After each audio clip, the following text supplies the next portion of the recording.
Hey guys, it's Jason Duff here from Small Nation, and I am with Tyler Thurlow from our team, and then also Fred Greil from MIG, Chrysler, Dodge, and Jeep from Bellefontaine, Ohio.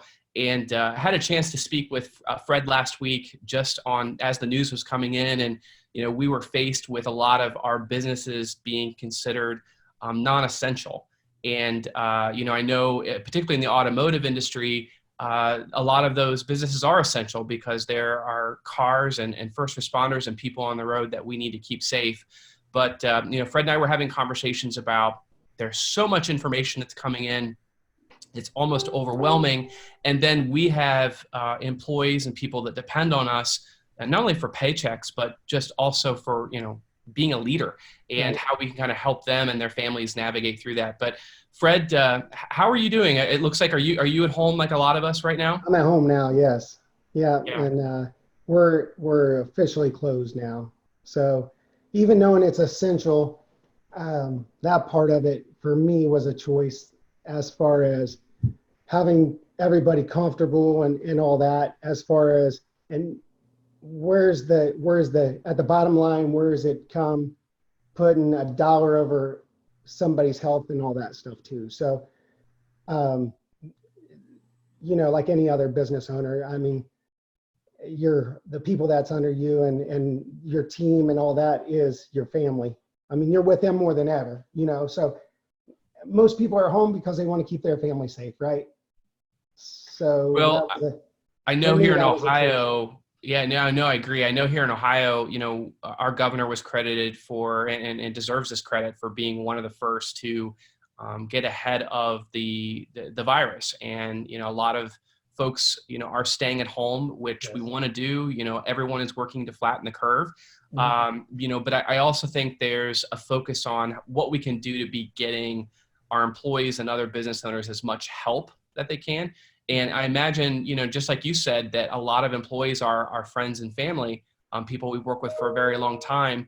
How, when you were having those conversations about closing the dealership and saying, there's unemployment, how have those conversations been going for you? It went really well. At first, it was a conversation about who felt like they were comfortable and they really wanted to still be in there because we were considered essential, right? And of course, letting anyone that felt a certain way about being there, that was easy. We just said, we're going to go a different route and let them make that opportunity to go home to work, I mean, or be off. Obviously, we couldn't support our whole staff under this time. I mean, it's, payroll and all the stuff that doesn't stop. So we have about 35 employees. That's So, huge. And so that drives economic development in our community. I know, Tyler, you and I were having a conversation even before we jumped on with Fred, and you're a proud owner of a Jeep and have also been a customer of Fred's. When you think of the role that a dealership plays in a small town, why are businesses like Fred's so important to a community? Well, yes, I do own a Jeep. I love it, still love it, so I appreciate that. And if absolutely. my last vehicle before that, I was also purchased there. But it's just like the downtown small businesses. Even though they have big names attached to them, Dodge, Jeep, Chrysler, there's a personal connection there. I still text back and forth with the guy that sold me my car on a usually monthly basis. So there's that tie to it too. These are people that live and their kids go to school with everyone else's kids, and these are just big of a part of the community as anyone else. Well said. And I'll just ask, Fred, I know that there's a lot of industries right now that, are being challenged because the internet is also forcing us as business owners to evolve and to change.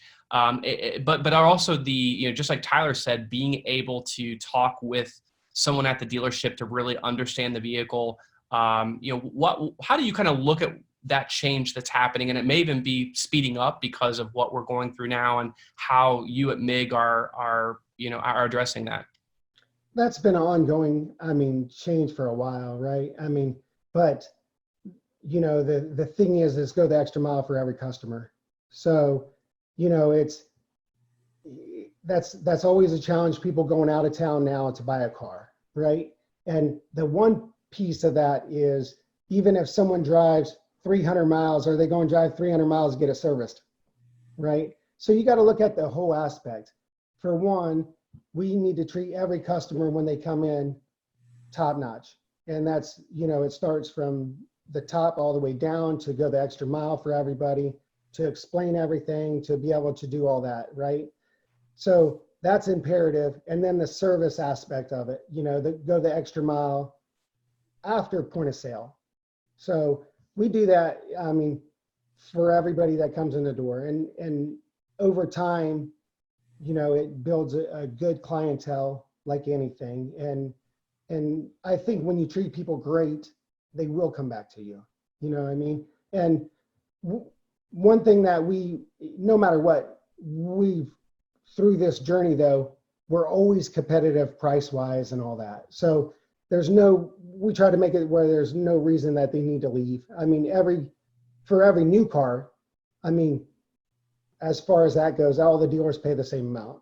So if we have to step up a little bit on a trade-in or something like that to make it work and keep them local, we'll do that.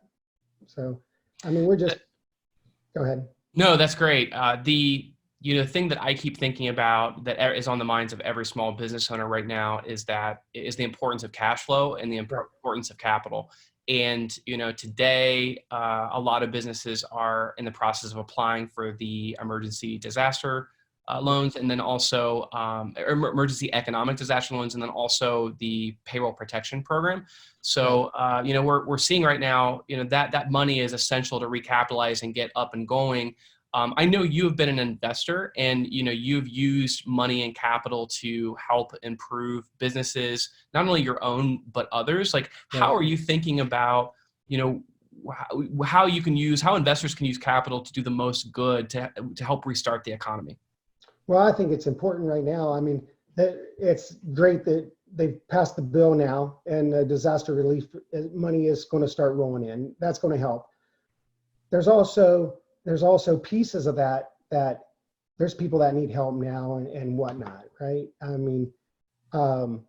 With laying off employees and doing all that stuff, and which those are hard things. There's so many, you look, and what people don't realize though is with unemployment instant now. So Ohio unemployment's instant. And then now they passed the federal end of it. So they're going to get extra unemployment federally, I guess. So generally the employees are going to be okay. It's scary for them though. And what I've realized is everybody's super scared of the unknown right now. That's the panic with everything, is the unknown, right? Like, will I go back to work? Some of this is only going to last temporary, right? There will be maybe some businesses that don't come out on the other side of it. Or, I was watching the news the other day, and there's a lady was 60 some years old, owned a restaurant, here in Columbus. And she said, I just don't have it in me to go through this and fight and keep it open, a business that's been there for 40 years, And so there will be some of that, right? But I do think, what we're in right now is different, because this isn't an economy that got broken, right? This is a disease, a virus now that is sweeping across the country. So I do think, reach a hand to people, like, if you do have extra capital, if you do have people around you, if you do, those people that can use the hand, especially if they had a viable business before, I really like that point. Yeah, I really like that point. And I know when I look back in my life, there have been people that have taken a bet on me, whether it was the point in my life where I did not have a track record, did not have experience, but I had maybe a good idea, and I was willing to work really hard to execute that idea. How can you maybe speak to your life and experience? Well, from that end, it's crazy, because through my steps in life, right, it was really interesting. I got selling cars when I was in high school still. So I'll give you the quick overview, right? So um, what people believed in me is I picked knowledge from people more than anything, right? I grew up in a little town, New Carlisle. Um, Came, just a middle class family.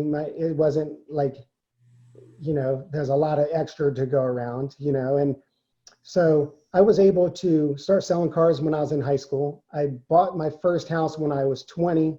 I was working, going to college, and bought my first house. I saved up enough money because you needed 20% down then, and I bought a house to flip. By the time I was 21, I flipped the house. I also saved money. I flipped the house though, and made $40,000 on a house flip when I was 21. So that. But also when I was 21, I was able to start my own little car lot. Back then, cars, you could have a little car lot because you could buy a lot of $500 cars, right? You could do it without a lot of needs for major cash flow like now. I mean, it's a lot harder now. But so I started my own car lot back then, and I ended up buying a commercial building that my car lot was in. I mean, all the way back when I was 21 years old, and so I bought that in a rental property, and then it just I just saved every penny I could.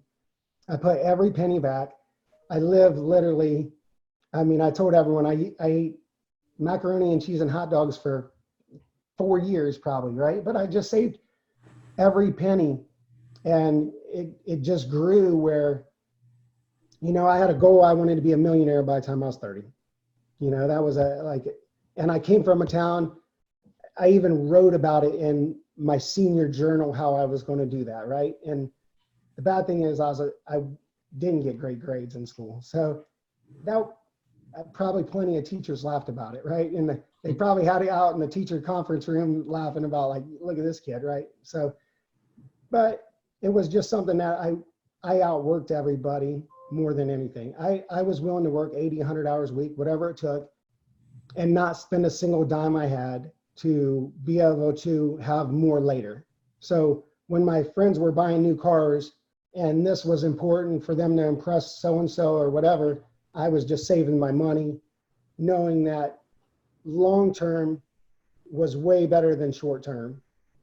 And so, And I think I love your origin story. And I think part of what needs to come out more and just kind of people will understand about how hard it is to get to the point of where you're at today, and that time and that sacrifice and the pride then that you have for that journey. What, Tyler, I know that you visit and connect with a lot of different business owners, helping them with marketing and hearing stories just like Fred.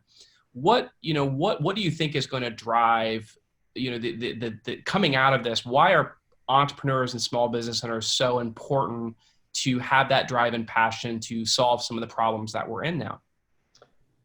I think that's business owners are always. I'm gonna take that Tyler on that one. Yeah. Okay, go ahead. Sorry. Yeah, small business owners are about adapting, about being down in the nitty gritty and every day doing that. So these are the guys, the men and women that are going to come out of this. They already know how to fight. And right now is the time that everybody's going to have to fight. So they went through it just like Fred has. That's what we're going to need right now. And that's going to be the people that come out of this in better shape than they really went into it. So I think that's going to be the biggest part. And in talking with small business owners all the time, Fred, I'm going to ask you a question off this. Like, you've seen both sides of this. You weren't a car dealership owner kid. Like, your dad didn't own it and didn't get it. You didn't get it handed down. Like, you worked for it. So you know both sides to this. A lot of business owners out there, are in similar situations as you have just went through. If you had advice, about laying off your employees and then your steps after the fact to make sure they're doing well, could you speak to that a little bit? I know, having traveled around, these are a lot of people reach out to me right now with similar questions in regards to this. But if you could enlighten us, a little advice to those out there that aren't sure what to do, having gone through that situation. Yeah, like for me, I think it's imperative to keep communicating with them. You know, I mean, it's the the thing is really is to get through it together, right? Because they're uncertain and all that. On the other end of it, you know, if you build a great team and you've got a great group with you, you need to get them all back also on the other end. Because one thing I've realized through the whole journey as I've grown, you know, when I had my first lot and all that by myself, I was relying on myself 100%. So it was just me. So I didn't have to worry about someone not showing up to work or, you know, these different things that you have, right? But as you grow any business to grow to a scale of multiple employees, everybody has a role to do, right? So it's imperative on that to keep in touch with everybody and really care about your employees. They understand, most everybody understands this isn't your fault as an employer, right? You didn't create the virus. You didn't put everyone on shutdown. You didn't do that, right? So they know that. They're just scared. They're scared about what their future is going to bring, you know. And a lot of what I've realized is a lot of employees are scared for you as the owner more than them. I mean, especially people that have big businesses, right? Because they know, not necessarily, you know, a lot of these bills aren't stopping. And, you know, the SBA and all the disaster relief and all that will help if it happens fast enough, right? And it seems like a lot of everybody gets it though. The banks get it. Everybody's kind of saying, hey, you applied, we'll back off a little bit. I don't, you know, so I would just say connect with them, be real with them, go through the journey together, right? And then the journey on the other end of it together is going to be that much greater. I mean, you went through the fight together. You went through the down, you know, that's part of it. Go through the ups and downs. I mean, if you build a great team, be with them both ends. Appreciate that. That's great advice. And then, you know, I'm just curious how, as you're kind of, you're used to probably like a lot of us getting up in the morning, knowing exactly what's on that to-do list and ready to tackle the day. How are you staying in the best mindset, and what advice do you have for other business owners that may be at home right now and they're not kind of doing what they normally do? Well, I think this is a great opportunity. I mean, as crazy as that sounds, I know it's, people will say, how's it an opportunity? Well, think about this. Most people go into work somewhere and work, especially business owners, entrepreneurs and all that, right? And just everybody in general, but you're going into work, working 40 to 60 plus hours a week, right? So now maybe your business is closed, right? So with this, here's the thing. We're in the greatest era ever to learn. I mean, I know you sent me something about a class, right? Which I'm signing up for, right? Oh, awesome. So, and it's free, right? Free. That's right. So here's what's crazy. So isn't Google, YouTube, all these platforms. These platforms have so much information on them right now. So what I would say is for the people right now, start doing these things to prepare yourself for the other side.